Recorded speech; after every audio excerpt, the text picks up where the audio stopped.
Um, Last time, just to have a recap.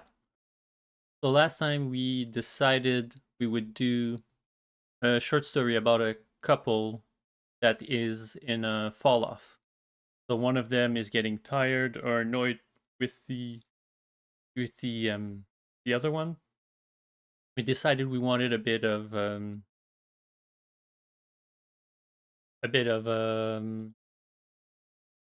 fiction in it. So we added that has an item, he finds an item. I think we had decided through uh, the deaths of someone, he gets this item where is he get this item that permits him to read thoughts, but this item would not distinguish thoughts between um, secrets, between fantasies, and all that. So there would be misinterpretation, conflict between the two on that front. Here's the thing with style as well. The style will be proper to uh, each of us. Like some people write in a certain way, some people write in other ways. There are, key bases of how to write. For example, when there's a dialogue, it's the quotation marks, right? For dialogue, generally speaking. No, it depends also on the language. If you write in French, it can be a dot like this, right? So, but we're currently writing in English. So the proper way would be that. I If you look on Wattpad on the writing I've done in the past, I've did a bit of a mix up of all these styles and all that. I would not recommend it. This is just a personal choice I did. I wouldn't say it's the proper way. I think following probably the proper etiquette would be better. But I have a certain way with dialogue that I really like. So how do you describe a scene? Again, it's to each their own. I'm very matter of fact, personally speaking, right? So, my biggest, I think, weakness is the description of some of like the environment. For me, it's a big weakness. I have to work a lot on it because often I will say, let's say, I see a green tree.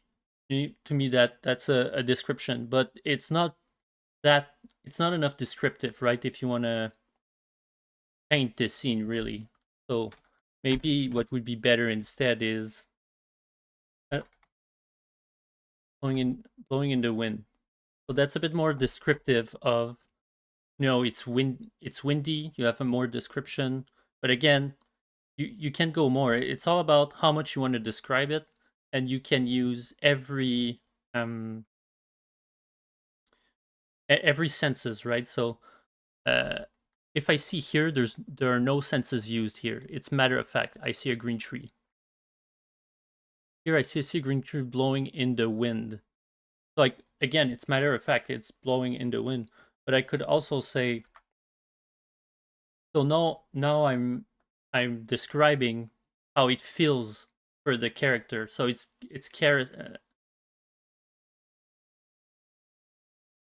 the air caresses my skin. So it's it's not net, and this description of how it feels on the skin can tell a lot because it can be something the character hates. So let's say I can feel the wind, attacking my skin or whatever. That will be a uh, negative for that character. It can also make you imagine, well, it's very windy if it feels like an attack, right? When it's caressing your skin, the wind is smooth, the wind is light, and the character, like it's caressing their character, it's a positive. So, with just a simple description like this, it says a lot, I think, about a character and about what he likes about. So, description and is important, but you also don't want to go too much in description, right? So when you go too much in description, sometimes it can feel like eternal, forever. I don't know if I can find it. There's a particular series of book where it struck me how descriptive it was, and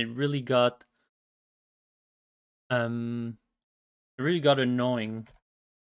Basically, this character, would really like coffee, but like every beginning of chapter, it was like 3 pages of how the coffee was warm to the touch, how it felt, how it tasted, and you know, taking forever and ever to describe. Where in the end, I did get the message. It did not need so much description. I got that this person was a big, coffee fan.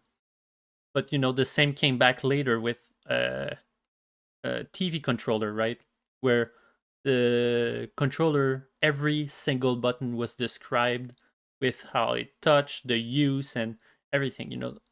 So that's all for my taste a bit too much. You want to have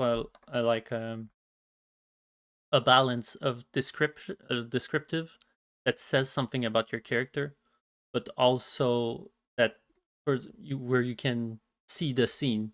Because if you're too matter of fact, it will be boring and people will not imagine anything that you write.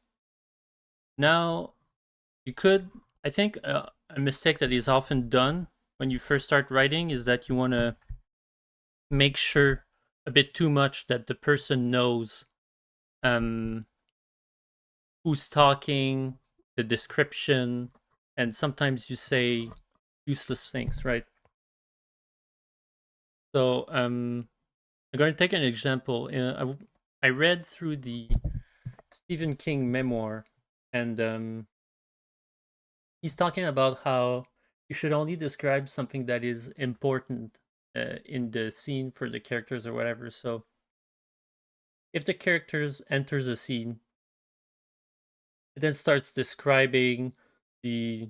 Well, it sort of goes back to what I was saying earlier about description, but describe like, oh, here's the table with the picnic blanket, and it has a red hue with a certain pattern, and a rabbit with 3 written on it, and so there's a bunch of description there, but all of this is maybe not necessary. Let's say what is necessary for the plot is the rabbit that is written 3. So you should more describe and concentrate on that than describing the whole table, the chairs, and all that. So why am I mentioning this now? I was about to write the whole scene of how the sister is standing, how she's dressed, and all that to give an idea, which I wouldn't say is wrong. You could give a small description. Let's say her blonde hair blowing in the wind, and then add something. But if you go on a whole description, sorts of takes takes sort of loses the reader, right? You will lose the momentum. And so then you start the conversation. Or maybe I could have just said it's my sister and then say, "Hi Victor," like this. So you see, I don't need to say it's my sister. Then she said to me like this, because you already know. You say it's my sister, and then she says, "Hi Victor." It names the main character. So like this, it's more I would say you get more into the flow of it, right? You're immediately into the conversation. There are no extra bits around it. But often, let's say with let's say we were writing with a third person omnipresent, right? So I would say anyway, it's not perfect. Like I could definitely tune it, but just for the sake of exercise. So in this case, it was my sister. Hi Victor, he said proudly. That's another thing actually, to watch out for all of these words, right? Because I, I think that holds true, and that Stephen King also talked about this, where he would say if you can describe it, it would be better to describe it than to say proudly. So, which means, I think in this case, since it's a dialogue, it's well placed. But let's say in a description,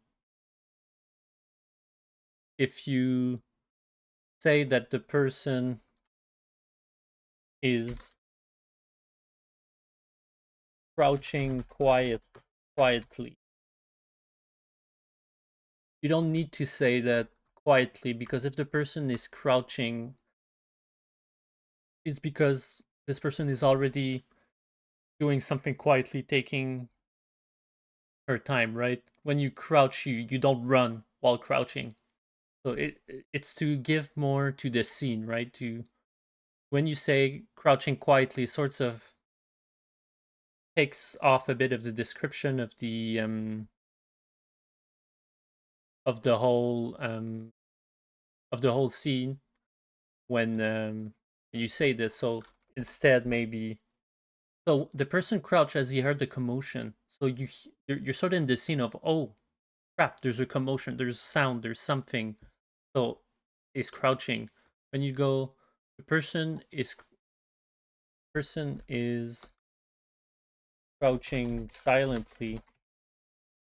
It sorts of somehow takes off a bit of the scene where uh, the whole you're more concentrated on the person that is crouching silently than the commotion, what is happening, the sound that is being described here, right? So these are all tips and stuff that I've myself heard, sort of agree and sort of acknowledged when I started reading, but also that I've read, let's say like for Stephen King or through the some of the tips that other writers have given, like Patterson or like I think my favorite tips were from Dan Brown actually, because for him all these characters sort of have a use the plot. He sort of sees it more like chess pieces, right? For the Da Vinci Code, he had a problem where he didn't have um, a villain at first. He didn't have. Was it for the Da Vinci Code? No, sorry, my mistake. It was for the Angel and Demon book, where so he's in a race against time to find, I think, a bomb through all these contraptions and all the exploring history and all that, and he didn't really have anything to block him because he's the character in this book is a sort of Sherlock Holmes type character, but with history, with archaeology, and all of those stuff, right? So meaning he could easily solve everything and in time, and the book would be over, no problem, no conflict, right? There was something missing. He needed an obstacle, so he came up with the albino sort of religious guy that stands in his way multiple times during the uh, Angel and Demon book, and so